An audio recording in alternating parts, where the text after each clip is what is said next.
সব আইনের বিরোধিতায় দেশ তথা সারা বাংলা জুড়ে যেহেন হামলা, হিংসা, আক্রমণের ঘটনা ঘটছে। দিকে দিকে হিন্দুরা ঘরছাড়া মুর্শিদাবাদ থেকে মালদায় আশ্রয় নিচ্ছে। তাদের সম্পত্তি, ঘর বাড়ি সবকিছু জ্বালিয়ে দেওয়া হচ্ছে, পুড়িয়ে দেওয়া হচ্ছে, ধ্বংসের লীলা দেখতে পাওয়া যাচ্ছে। এবং দিনের 7 দিনের সদ্যোজাত শিশুকে নিয়েও ঘর ছাড়ছে মা। কি বলবেন, এইরকম অরাজকতা চলছে বাংলায়, এটা কি বাংলাদেশের একটা নিদর্শন? দেখুন, এই ধরনের একটা অশান্তি এই পশ্চিমবাংলায় মানে শুরু করানোর জন্য অনেক দিন ধরে সুযোগের অপেক্ষায় ছিল। রামনবমীর আগেও একটা পরিকল্পনা ছিল যে রামনবমীর সময় এরকম ধরনের অশান্তি বাংলায় তৈরি হোক, কিন্তু যে হারে বাংলার মানুষ, হিন্দু সমাজ রাস্তায় নেমেছিল, সেই সময় যারা এইসব পরিকল্পনার সঙ্গে যুক্ত আছে তাদের সাহস হয়নি। কোনো জায়গাতেই রামনবমীর খুব একটা অশান্তি হয়নি, দু একটা জায়গায় হয়তো ছোটোখাটো হয়েছে, যেটা আমরা মানে মোকাবিলা বা সেগুলো অত এর মধ্যে নেই। শান্তিপূর্ণভাবে রামনবমী হয়েছে। এর জন্য রাজ্য সরকারেরও এবং রাজ্যের প্রশাসনেরও মনে খুব আক্ষেপ।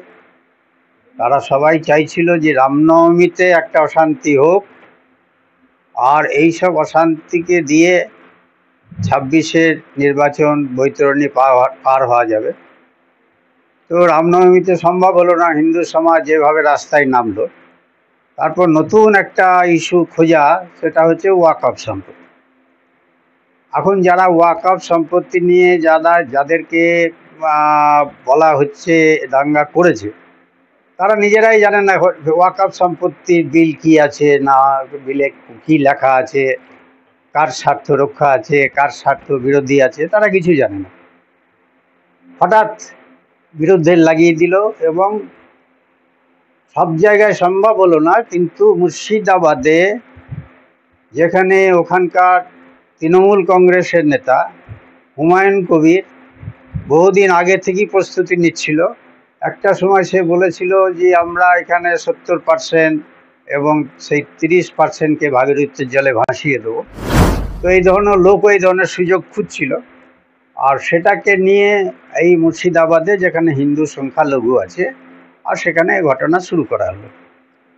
তো ঘটনার যদি ছবিগুলো আমরা দেখি, যেগুলো আপনাদের বিভিন্ন পোর্টালে, বিভিন্ন টিভি চ্যানেলে যেগুলো দেখা গেছে, সেগুলো দেখলে বোঝা যাবে যে এই যোজনা কীরকম যোজনা। একটা শপিং মল লুট হচ্ছে, আর সেই লুণ্ঠন কাজে যারা আছে, সেই তাদের বয়স কাউরি 7 বছর, কাউরি 8 বছর, কাউরি 10 বছর, কাউরি আবার 70 বছর, কাউরি 80 বছর, এবং মহিলারাও আর সেখানে এই লুটের কাজে ব্যস্ত আছে। তো একজন 7 বছরের শিশু, তাকে তো আমরা নিষ্পাপ মনে করি। তো এই যে এখানে একটি জিহাদি শিক্ষা, সেই শিক্ষা একদিনে হয়নি। আমরা বহুদিন আগে থেকেই বলছি যে খারিজি মাদ্রাসা, এই খারিজি মাদ্রাসা থেকে এইগুলো তৈরি করা হচ্ছে জিহাদিদের। তো ওই সব বাচ্চা বাচ্চা ছেলেরা সব কিন্তু মাদ্রাসার বাচ্চা, তারা মাদ্রাসা থেকে এসছে। এর পেছনে কে আছে, তার জন্যই আজকে হাইকোর্টে মামলা হয়েছে। এর মাস্টার মাইন্ড কে আছে, কোন শক্তি, কোন জিহাদি শক্তি এর পেছনে দীর্ঘদিন ধরে কাজ করেছে। এখন খবরে আপনাদের এত বেরোচ্ছে যে 3 মাস ধরে সেখানে কোনো একজন, দুজন, তিনজন স্লিপার সেলের নেতা, তারা সেখানে ঘাঁটি গড়ে বসেছিল এবং তারা সেখানে পরিকল্পনা রচনা করছিল। তো সে খবর রাজ্য সরকারের বা পুলিশ ইন্টেলিজেন্স ফেলিওর তো হতে পারে না। এখনও যদি তার ফাইল খোঁজা যায়, তাদের যে ইন্টেলিজেন্সি আছে তারা হয়তো খবর দিয়েছে, এরা সেই অনুযায়ী যে প্রশাসনিক ব্যবস্থা সেটা নেয়নি। এইরকমই সবসময় হয়ে থাকে। তো সেই জন্য মামলাতে আমরা দাবি করেছি যে এটা এনআইএ এনকোয়ারি হোক। রাজ্য পুলিশের যে এনকোয়ারি সম্ভব নয়।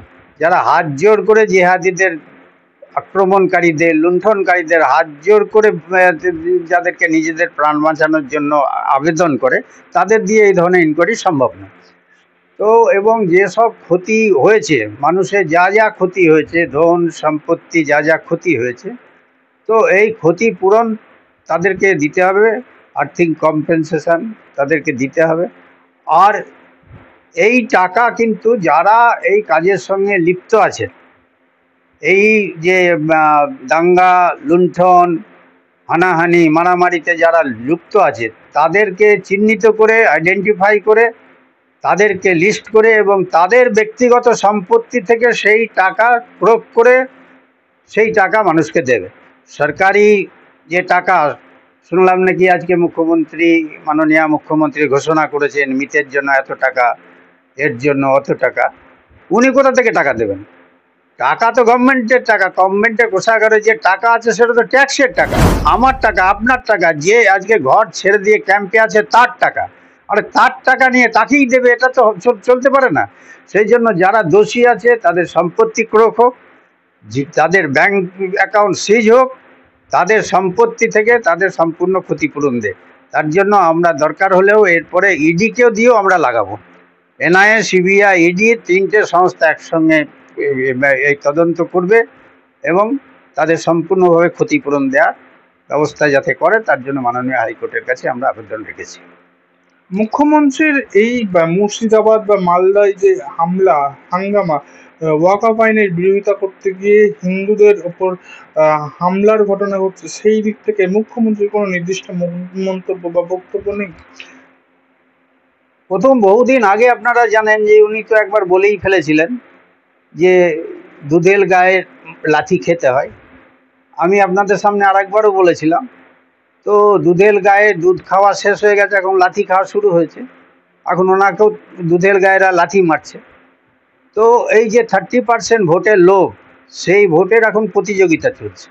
আমরা দেখেছি যে কোনো জায়গায় যেটা মৃতদেহ ফেলে দেওয়া হয়, পশু পক্ষীর মৃতদেহ ফেলে দেওয়া হয়, গ্রাম বাংলায় যাকে ডহর বলে বা যাই বলে, আর সেখানে বা জঙ্গলের মধ্যেও আমরা দেখি যে কোনো মৃতদেহ থাকলে আর সেখানে বাঘ, সিংহ যেমন সেটার উপর ঝাঁপিয়ে পড়ে, আর সেই রকম শিয়াল বা অন্যরাও ঝাঁপিয়ে পড়ে, আর সেই মৃতদেহের মাংস নিয়ে কারাকারি হয়, কে খাবে?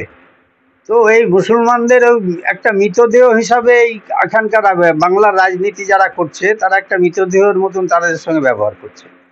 মুসলমানদের কিসের উন্নতি হবে, কোথায় শিক্ষা পাবে, তাদের সামাজিক একটা মর্যাদার জায়গায় তারা যাবে, সেদিকে চিন্তা নাই।